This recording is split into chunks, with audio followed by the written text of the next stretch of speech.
Marking Loneliness Awareness Week on the show this morning. Maybe it's something you've had experience with, and we're hearing, as you've heard, your stories of what you do to make sure you're not feeling isolated and cut off.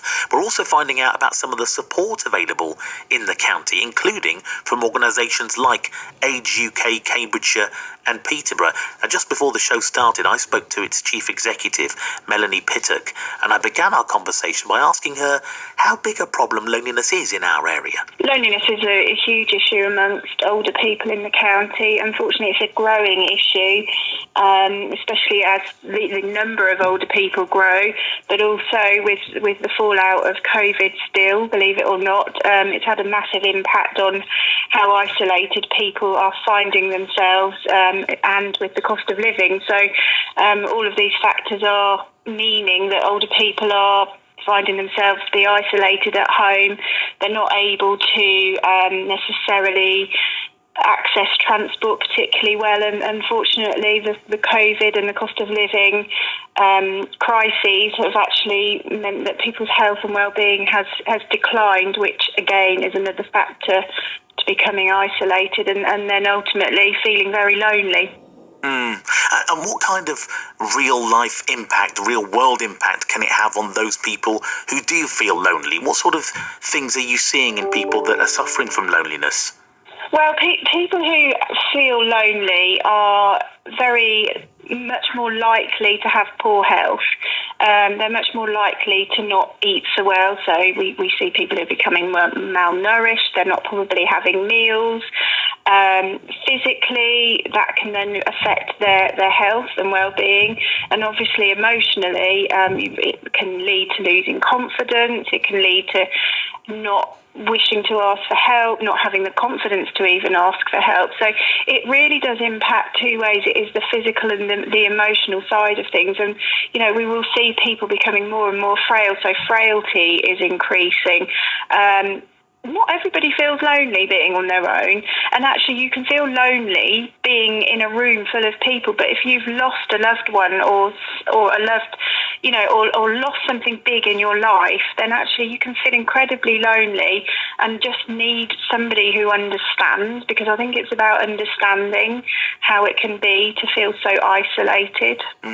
Yeah, it's interesting hearing you talk about the physical impact that it has as well. I think that's often overlooked, isn't it? Yeah. We hear about how it affects mental health and mental well-being, but when you talk about the physical impacts of being lonely, frailty and malnourishment and things, that's something that we don't always consider, is it? No, not at all. And actually, it's not. We talk a lot about mental health, a lot, and one would assume it's just mental health that's affected, but it's not. If your mental health is affected because you are isolated, you're very unlikely to want to cook. And actually, cooking for one person can be quite demoralising. You may get the measures wrong. You may not fancy it by the time you've eaten it, and eating alone can be quite disappointing. So that all then can have a massive impact on your physical health. And, again, going back to COVID, and I know it sounds like a broken record blaming COVID for things, but actually people during the COVID pandemic became instantly isolated, resulting in loneliness. And as a result of that, their physical health did decline significantly. So people who were regularly attending clubs or going for a short walk suddenly couldn't. Melanie, in terms of your work to improve the situation, I know you're doing a lot. Tell us first about your friendship clubs.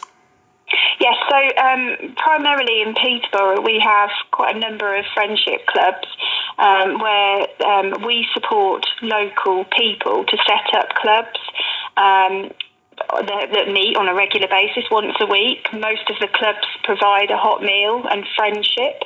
And once those clubs are established, people from within the very local communities begin to lead the clubs, and they become independent, and our input then becomes less, but we support with training and helping if the leaders of the clubs aren't able to do it on a particular week, for example. Yeah. So they are really valuable. You know, some weeks we see up to 300 people meeting, not all, across the various clubs, and they are a lifeline. And you know, we hear from people who attend these clubs, and they say that it's not just that one meeting a week.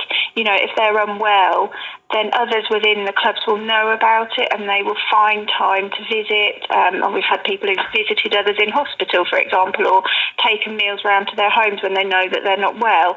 And actually, that starts new friendships. So it's not just that one meeting. It's much, much wider than that. It creates a greater community. So we have those, as I say, primarily across Peterborough, and we're always looking for opportunities to start new ones as well. Clearly making a big difference, these friendship clubs. Can it be hard? Can it be hard to encourage people at first to come along, though? You know, if they're lonely and afraid to admit it, or even think it's a problem, is that an issue? Yeah, I think it can be a problem, and I think it's not just about the encouragement. It's about, actually, there are people out there who would really want to come, but their confidence is lacking so greatly. So actually attending is a big thing. So my advice there would be, if you're aware of somebody in your local community and you know that there's a friendship club or a local coffee group that meet on a regular basis, talk to your friends and your neighbours and say, you know, come along with me, because that's probably all they need. They need somebody to go along with them for that first time, to give them the confidence to meet others. And you know, probably after one session, they'll wish they'd been going for years, and they can become an integral part of that club. Yeah, it sounds wonderful.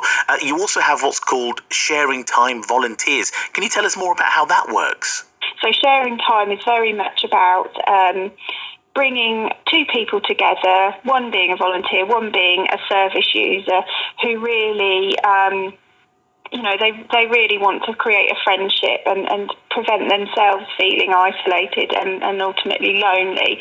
And they meet on a regular basis, once a week generally, and have a cup of tea, and always they'll have something in common. So we kind of match people who have that common interest. It may be that they were ex-military people, or they may be that they've got a real interest in board games, for example, or films or something like that, and we bring them together. But visiting face-to-face doesn't always work. It isn't always possible. So we also have an element to that service where people speak on the telephone on a weekly basis, those who are, you know, without sensory impairments, who are able to hear a conversation over the telephone. I will say I actually do that myself once a week. I phone an older person for half an hour each week, and it's truly rewarding, and we are becoming really good friends. How can people volunteer to help out as well? If they're listening and they think, you know what, I think I could give a bit of time to help out here, what's the best thing for them to do? Yeah, so we would be truly grateful for new volunteers to come forward, because, as I said right at the beginning of our conversation, the demand on services is growing, and we know that will continue to be the case. And we don't want people sitting on a waiting list waiting for us to find a volunteer to help them. So if you have an hour or even half an hour a week, and you would like to give that time to speak to an older person, whether that's face-to-face or over the telephone, then please do go on our website. But I strongly stress, please look at Age UK, Cambridgeshire and Peterborough, because we are an independent charity. Yeah. Otherwise you'll go to a national charity, which is great. We're very good friends and partners with the national charity, but we want you locally. Yeah. That's where you will be best giving your time for us. So if you go on our website, otherwise you can contact us on 0300 666 9860. You will be asked to leave a message, and that message will be passed through to the Sharing Time team. But just while I'm talking about volunteering, we don't just have volunteering opportunities in that service. We have opportunities across lots of services. So in daycare, you can provide admin support. We're really keen to work with local people who would be happy to help us with fundraising and promoting our services. So there's a wide range of opportunities where you can either use the skills that you've already got, or we can help you to build on the skills that you've already got. So do get in contact with us, because we'd love to hear from you. Well, that's Melanie Pittock, Chief Executive of Age UK Cambridgeshire and Peterborough, who